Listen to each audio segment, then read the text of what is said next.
Hello, everybody, and welcome to the latest episode of Let's Talk Astrology. Today, I'm delighted to be joined by our esteemed faculty member, Gloria. So thank you so much for joining us today, and how are you doing? I am doing great. Wonderful, wonderful. Our topic of discussion today is asteroid goddesses and Chiron, and you've put together a beautiful presentation you're going to share with us today, so I'm looking forward to diving in. Yeah, these are the four goddesses that we'll be talking about in the course, and Chiron kind of puts them all together at the end because they share certain types of sorrow, let's say. So what I thought I would do is share with you a personal thing that happened in my life. But before I do that, just a quick look at the natal chart, because that's always what's being activated, as I'm sure everybody knows. There are two configurations in my chart that have been activated on just about every important thing that's happened in my life. One of them is the opposition between the moon and Venus. In my life, this has been a conflict between being the vixen and being the mother. It's been throughout everything. And as I think you know, oppositions are things that you have to resolve in your life. And I think by now I finally did it. Wonderful. Yeah, those oppositions and that tension, like a tug of war in a It sense. is. So, yeah. Yes, it is. And I had my first child when I was 15, so you can see how that fits. And being as the moon is so close to the midheaven, of course, that was a pretty public and major event in my life. The other one that is seems to be involved a lot is Mars squaring Pluto and Saturn there. And it was only just recently that I discovered that Juno, the asteroid, is just sitting right next to Mars, and it's So again. close. We're only about, what, 30 minutes away? Oh my That's gosh! so Yeah, tight. yeah.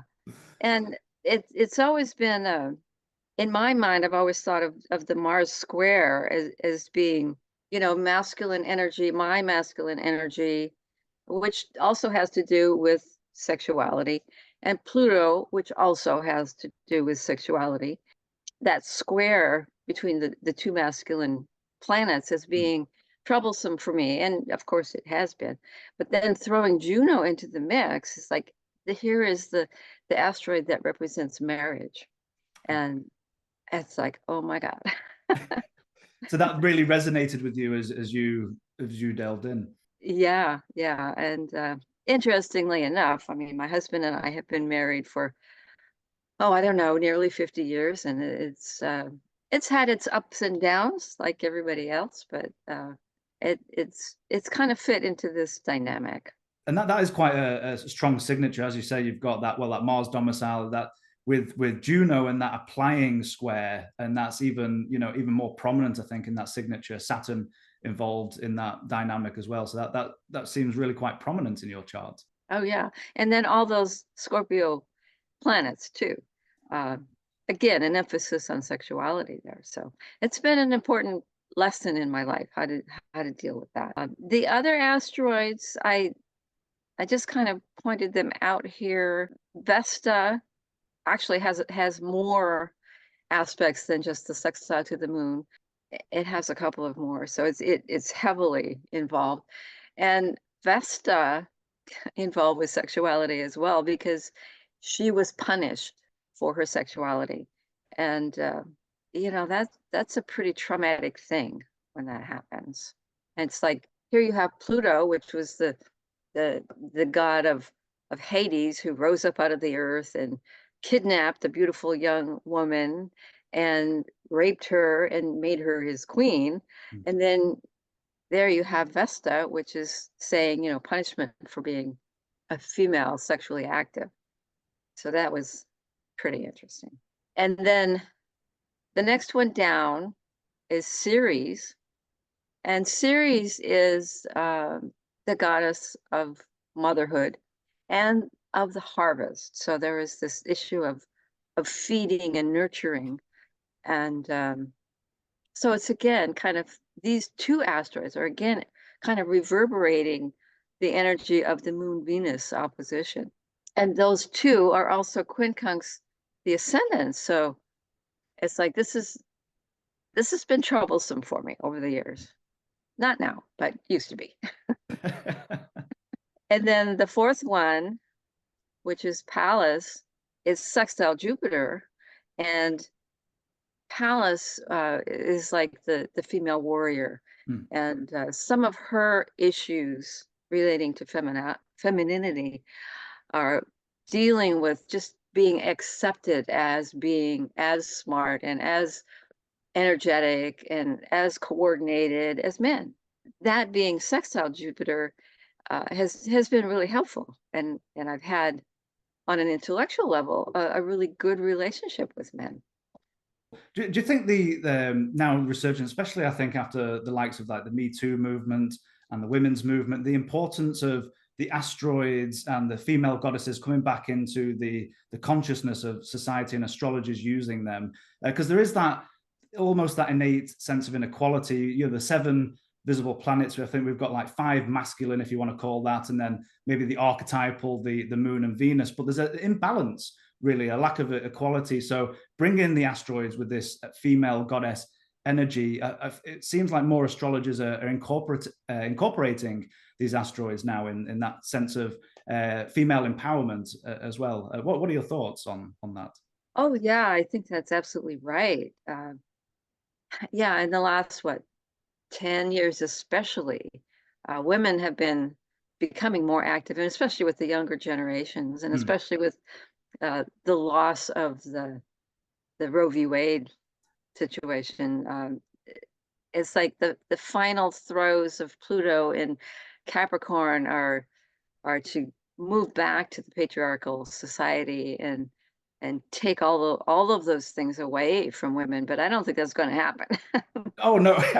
Well, I think, like you said, I think especially my generation, millennials, you've got Gen Z, there's a real pushback against that now with excuse me, the younger generations. As you said, like, time doesn't seem to be linear in a sense of progress. Maybe that, as you said, Pluto through Capricorn, status quo, that Saturn rule, but that status quo feeling of trying to push back, turn the clock back to a time where there was repression or oppression. I agree. Our generations will not stand for it. So we'll certainly be pushing back and not going back in time.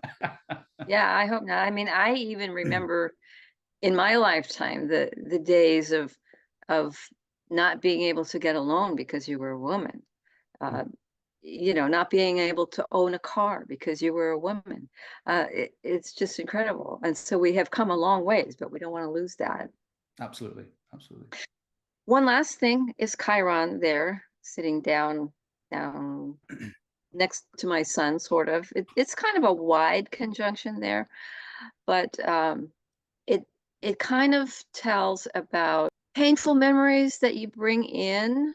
Since I started learning astrology, I have more and more gravitated to the reincarnation karmic approach. So that's what I see when I look at things. And so I always kind of wondered exactly what it was meaning for me there. But being close to the sun and being, you know, that's a conjunction. It's like combining those energies. So it really, Chiron is about grief and pain and suffering and illness, and also about the healing of that. So there's some personal part of me that needed to be healed.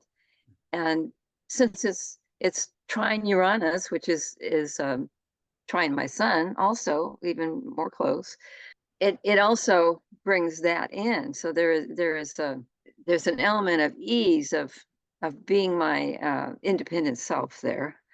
And it is Uranus being retrograde is kind of not so out there with it, but I'm pretty independent. Wonderful. So you noticed there, you said like a wide, quite wide conjunction with the sun. So in a sense, is that Chiron, has it been involved with your, you know, sense of self identity and vitality through your time? Some of those themes cropped up for you? Well, I guess so. I think I've always, even when I was a little child, I always felt like I was this alone person, and it's kind of supposed to be that you're an old soul, and and that you're here to really get in touch with who that soul is. Yeah, kind of that way. Chiron is really interesting too when you look at synastry, and this is something I've seen between my chart and my husband's chart for years and years, and I thought, oh, he's here to help me heal my issues, and that really has been true. There's a lot other things going on, of course, and one of them, he's been here to teach me a lot of things. Some of them I really didn't want to learn, but um, uh, so I thought that when I found that there is this sextile between his sun and my Chiron, I thought, wow, that is so nice to have that. And then I realized that in his chart, he has Vesta right next to his sun. So I thought, wow, that is pretty interesting that there is some uh, thing like that going on for him. And for you, in your experience, does that speak to the importance of the asteroids being conjunct, particularly the lights, the sun and the moon, or an angle, and becoming the asteroids becoming more prominent that way in a chart? Has that been your experience? Oh, absolutely. Anything that is, in a close aspect to the sun or the moon or the ascendant is going to be strong. Hmm. Yeah, anything. I mean, and with the asteroids, I think we tend to use a little smaller orb too, so that we're not just, cluttering up the chart with millions of things. Um, and the other interesting thing that has been shown up in our relationship is the quincunx there to my moon. I think he's had to adjust to my independence, and that may have been a bit difficult for him. But But over 50 years, he's learned to deal with that. yeah, he's got it figured out now. So anyway, this is the chart. As I told you before, the personal event is when I was first diagnosed with breast cancer.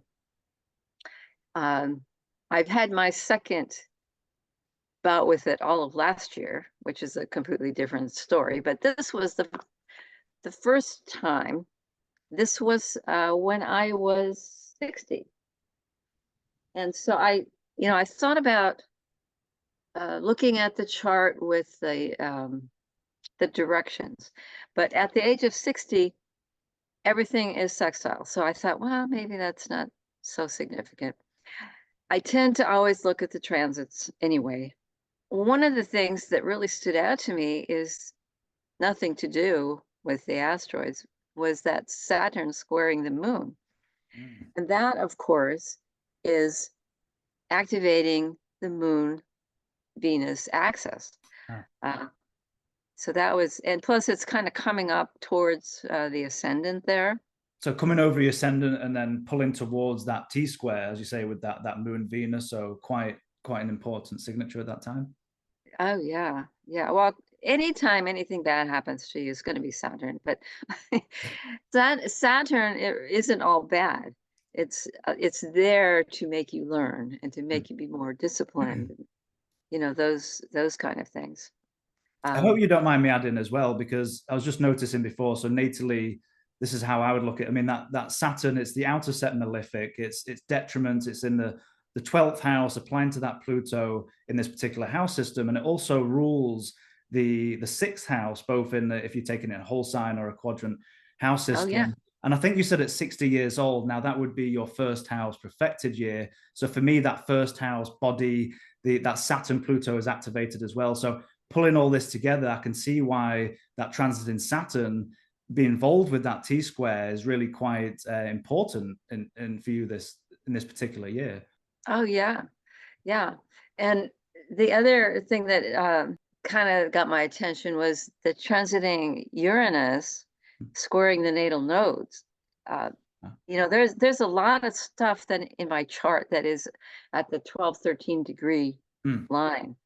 The nodes, Pluto, Mars, Juno.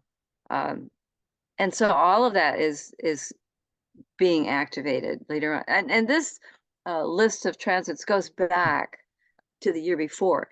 And one of the things about that is that I had waited 2 years before getting a mammogram. And I knew I should do it, but I just didn't. And so when I look back, this is what was going on starting at the beginning of 2006. This chart, the transits in this chart, are for the date that I got the results of the biopsy. And it was, when you get a diagnosis of any kind of cancer, it's a shock. It's a shock to your system. It's a shock to your brain and your whole life. And in my case, it wasn't that bad. It was caught very early, and I didn't even need chemotherapy. I had surgery radiation, but I didn't even need chemotherapy. So I was very lucky in the whole outcome of all of this. But when I first saw this chart, of course, after I settled down a little bit, after getting the news, I immediately did the chart. And the thing that I saw was that Chiron, transiting Chiron, opposing natal Pluto. And it was retrograde, so I knew it had been there. It's in the 6th house. It's in the sign ruled by Saturn. So it was like 6th house, 12th house is illness and hospitalization. Boom. That was my whole interpretation. Wow. And you got Neptune co-present as well in there, going through the 6th. So yeah, and I never even really looked at that until recently. And that's like again, opposite, activating the moon Venus opposition, really close. And it's also squaring both of them. So it's like there is a spiritual lesson at some level here that I need to learn about this whole issue of female sexuality, and getting that to understanding the beauty and the love that has to be there. So that was it. And those were the biggest things. And I think it speaks to the importance, as well as you look back and went through the charts, looking for multiple confirmations. So I know with students or people will panic on one particular transit. And I think what you're showing here is the importance of seeing multiple confirmations that there might be an issue coming ahead. So like you said, you've got the transit in Saturn within, coming up for that T-square. We've got the Neptune Chiron and a few other issues going on as well. So not just looking at one thing, the importance of looking for multiple confirmations as you're looking through. Oh, yeah. And then Chiron is also squaring Mars and Juno. So there's more confirmation. And then really deep down in the bottom, there's transiting Jupiter conjunct the South Node. And anytime I look at nodes, I'm thinking of, especially the South Node, of past karmic things being brought in. And having Jupiter there is like, oh goodness, this is the greater benefic bringing in its healing powers. And I just thought, oh, that I should have looked at that right away.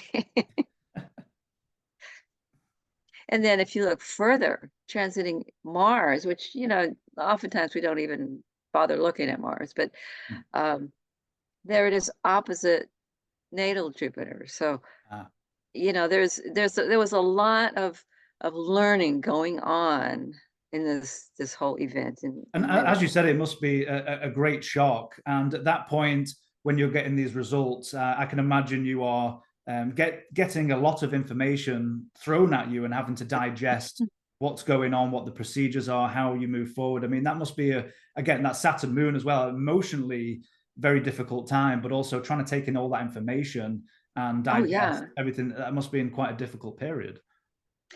It was, in fact, I think what happened at the time I was living in Alaska, and I lived in Sitka, which is a fairly small and remote city.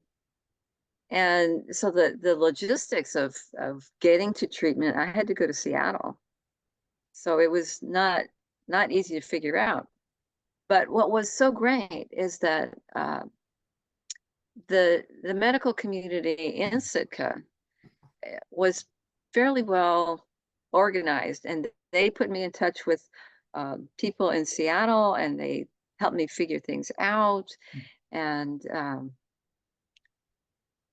and then actually, a couple of days after I had kind of absorbed all of this information, I got on the computer. They gave me the name of this website, which I forget now what that was, but it was all about breast cancer. Ah. And I read every word on it, and I realized that what I had was not a death sentence. It was not that bad, Mm. and I was going to be okay.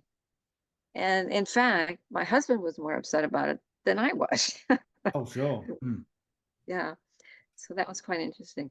It's quite interesting because you touched on the nodes as well. Now, is that the transiting south node going through the first, and even with your natal nodes, it's kind of at that crossroads there. I mean, within what 3 degrees of that cross there. So that's quite interesting in terms of the transiting nodes at that time as well. Yeah, yeah. And they're also aspecting natal Mercury. So there was, a level of intellectual understanding. I guess I could say that that would be my looking up everything on the internet. I bet. But anyway, so I mean, it just is. Oh, and then the transiting Neptune as well is also trine natal Uranus. So there was, two outer planets, two planets representing higher consciousness, to be aware of and understanding that, there's more to life than this physical body. Absolutely, I agree. Okay, so the next thing I have here, this is a time map for just Chiron.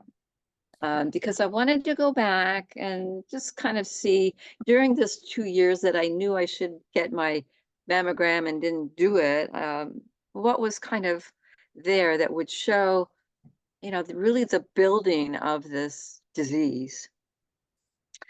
And the biggest thing there is Chiron squaring Jupiter, Chiron being illness and Jupiter being expansion.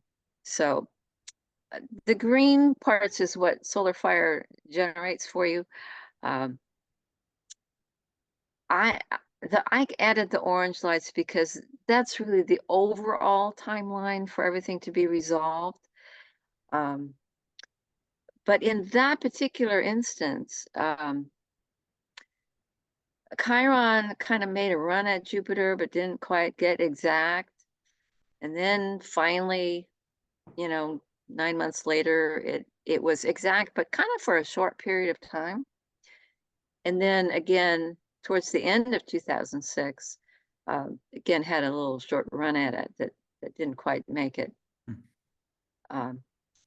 At the same time, or during the 2006 period, Chiron was squaring Neptune and also opposing Saturn. So it was like, you need to be taking responsibility and working at these things and really thinking about this. And of course, I wasn't.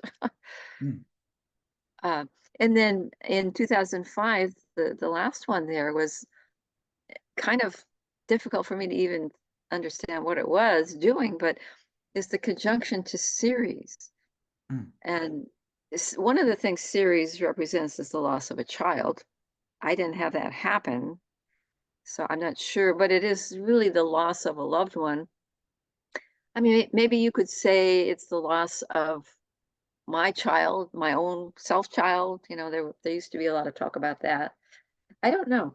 I think I remember Dimitra George talking about a client or a case with Ceres on a client ascendant, and again that Ceres being very prominent, and unfortunately that theme of the loss of a child. And then I believe she talked about this couple trying to adopt and all these different issues. But again, the importance of when an asteroid hits an angle or a important personal planet, all those kind of things, which is really quite fascinating as you dive in.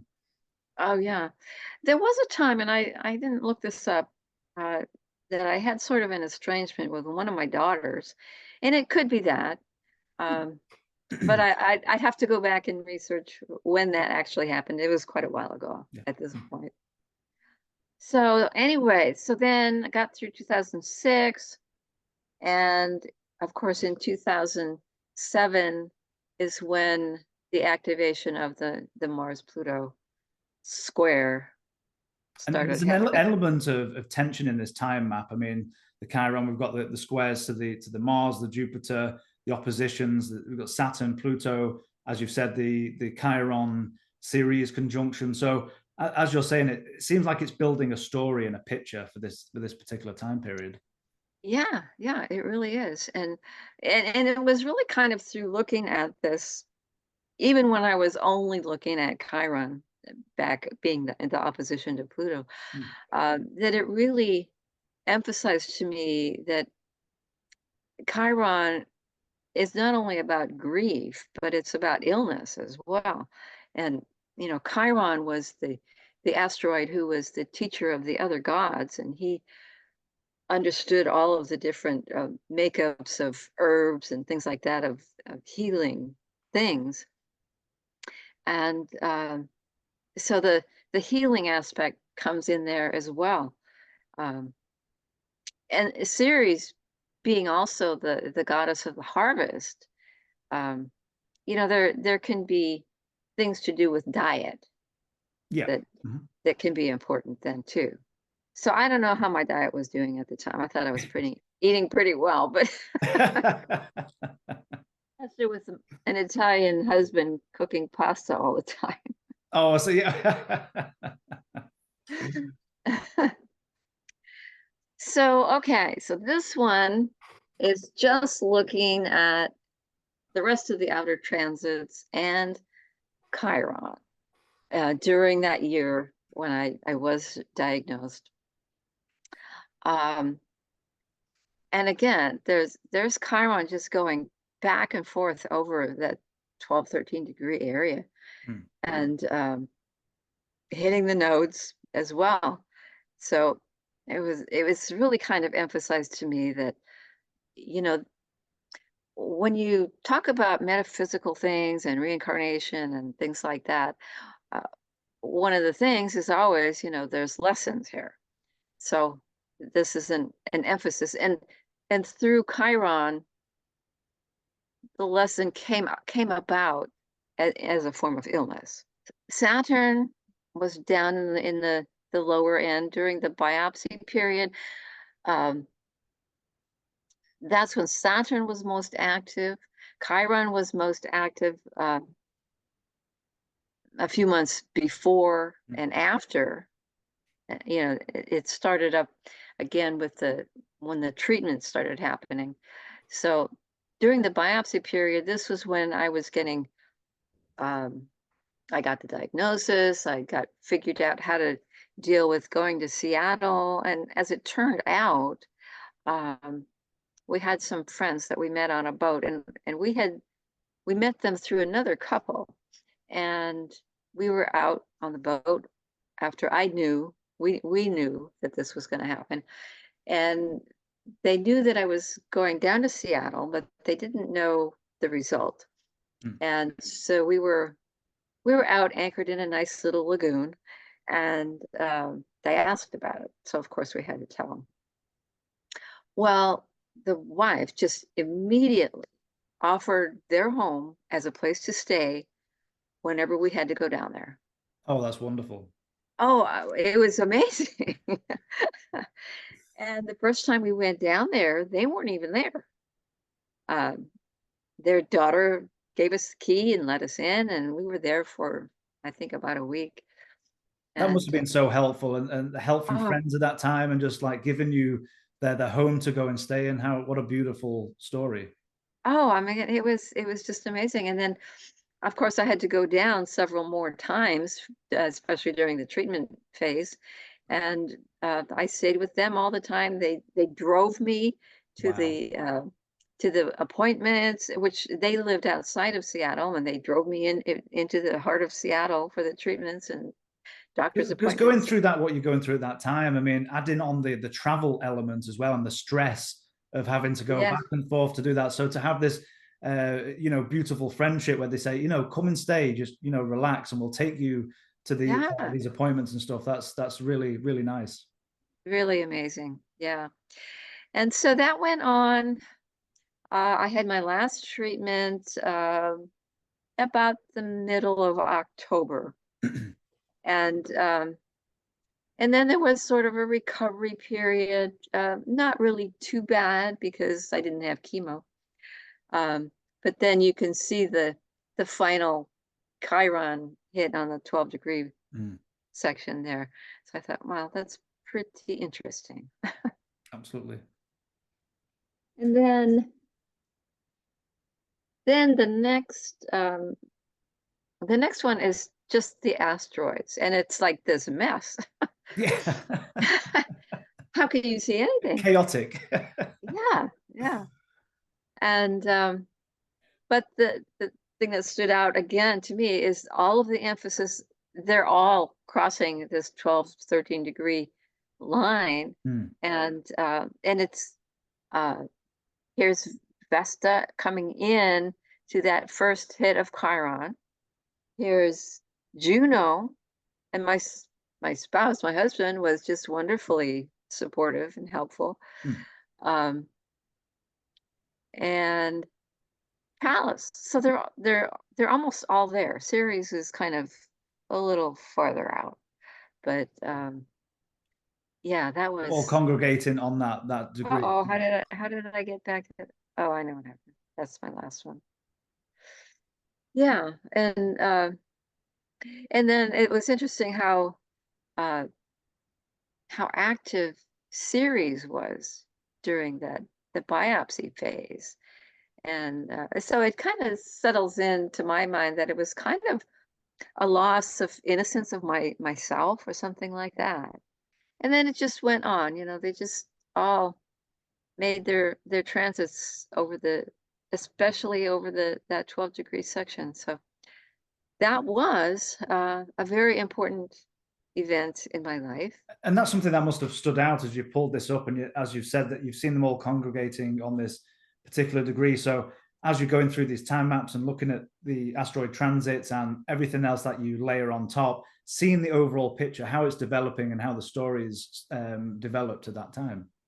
Yeah, yeah, yeah. So that was a time when I did a lot of mental thinking about life. I mean, cancer changes you a whole lot because it makes you think about that.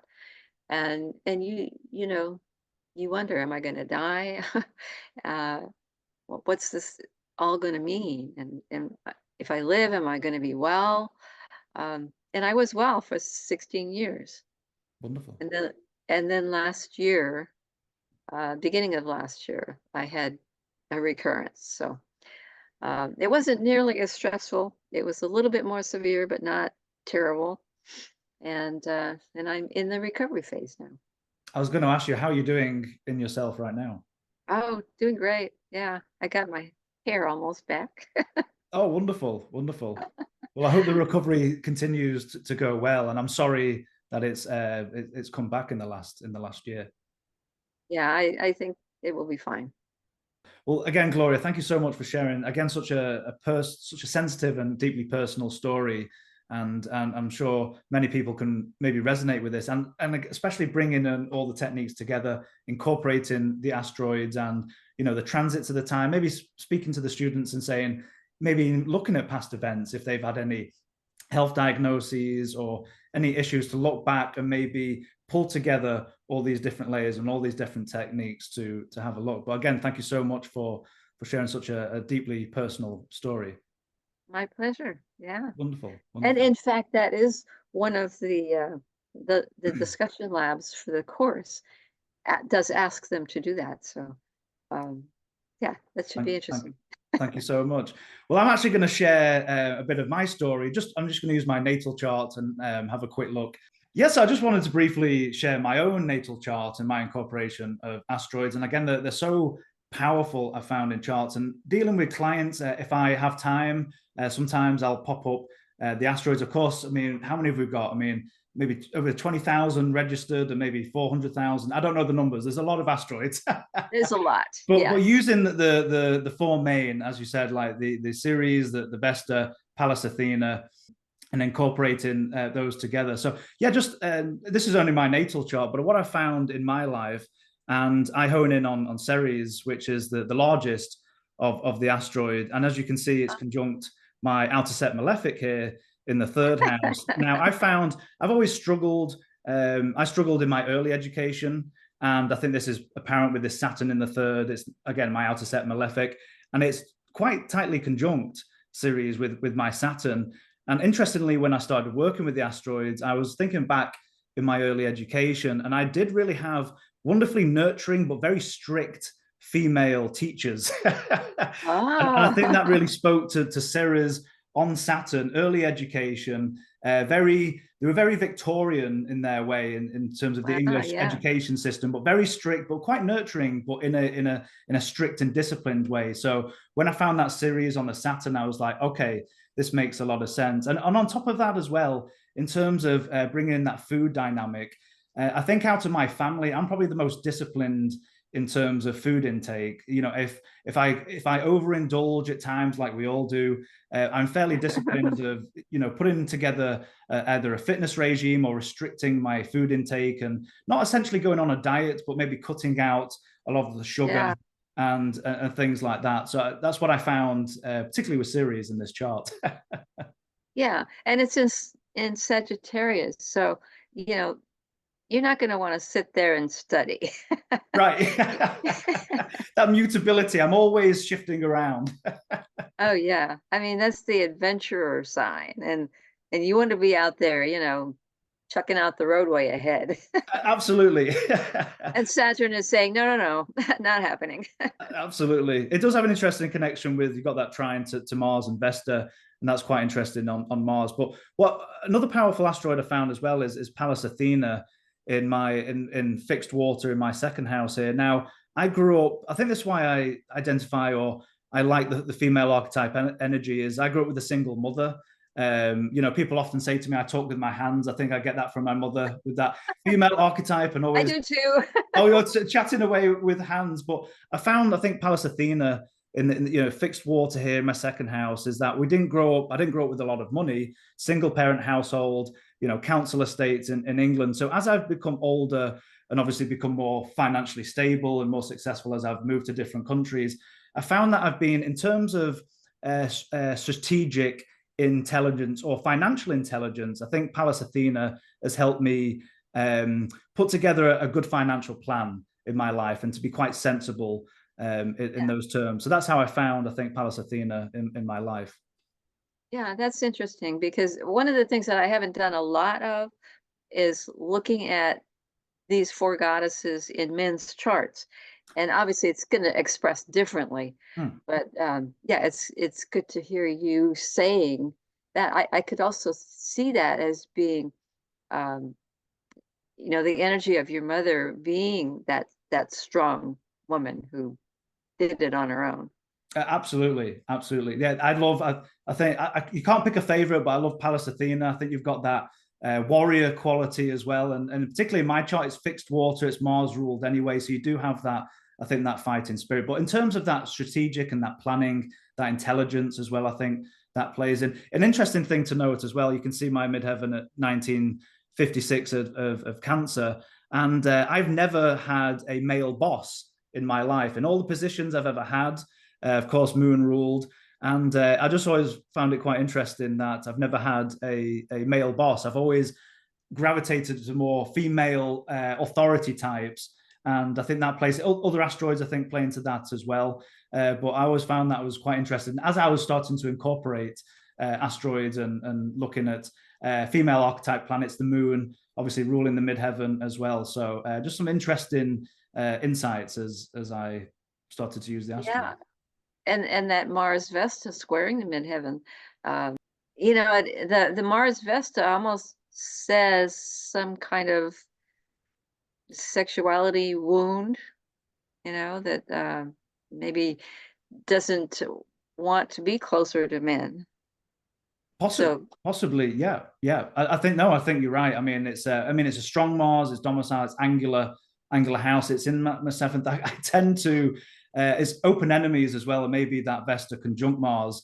If I've had any enemies, it's never been like a 12th house thing or a behind the scenes. If I have an issue with another male figure, it's usually face to face, and it's a heated debate or and things like that. But I don't shy away. I mean, that's just Mars wouldn't. No, Mars is not going to shy anyway. So thank you for that interpretation. I think that's very much true as well, and as incorporated. But very interesting. And I love incorporating the asteroids and working with clients and just see, again, if I found with the asteroids, if they're in angular houses, of course, I'm using whole sign here. If you want to use Placidus or Porphyry or different house systems, that's great too. But I found any asteroids conjunct a personal planet or an angular asteroid, any connections to the angles, I found quite important as well. So, but thank you, Gloria. Yeah, I just wanted to share that and point that out. So thank you for indulging me.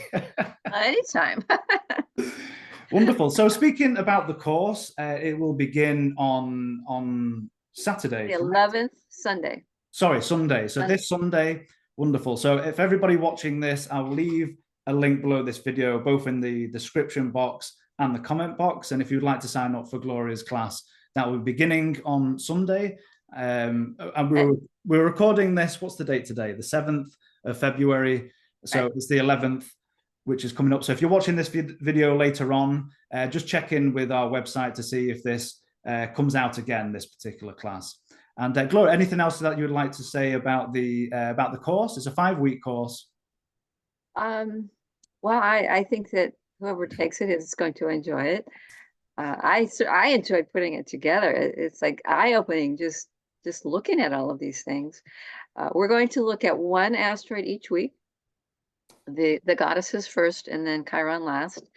And in the last week, all 5 asteroids together kind of go in there after the Chiron story. So it's like, how do they all fit together and work together? And that's kind of how it's going to be. Wonderful. It'll be a very exciting class. Like I say, it's for 5 weeks. And again, Gloria, thank you so much for a beautiful presentation, and again for sharing such a sensitive and personal story. I think that really helps flesh out when you're talking about techniques and bringing it together. Sharing personal stories, I think, is very important as well. So thank you so much for doing that today. Well, you're very welcome. It's my pleasure. Wonderful. And I hope that it helps somebody understand their own situation sometime. And I think that's a good thing as well, as you were going through, the transiting asteroids and laying all the techniques together. For anybody watching this, maybe to look back at a significant period in their life, incorporate the asteroids, and just see what was going on at that time. And of course, if you want to learn even deeper, join Gloria's class as you go even deeper through the 5 weeks. Yeah, for sure. Yeah. Wonderful. Well, thank you everyone for watching. And again, we'll leave the links below this video in the description and comment boxes. And again, thank you so much, Gloria, for a wonderful episode. And I hope to have you back on in the near future. Well, that would be great. Wonderful. Thank you everyone for watching. Cheers. Bye. Bye-bye.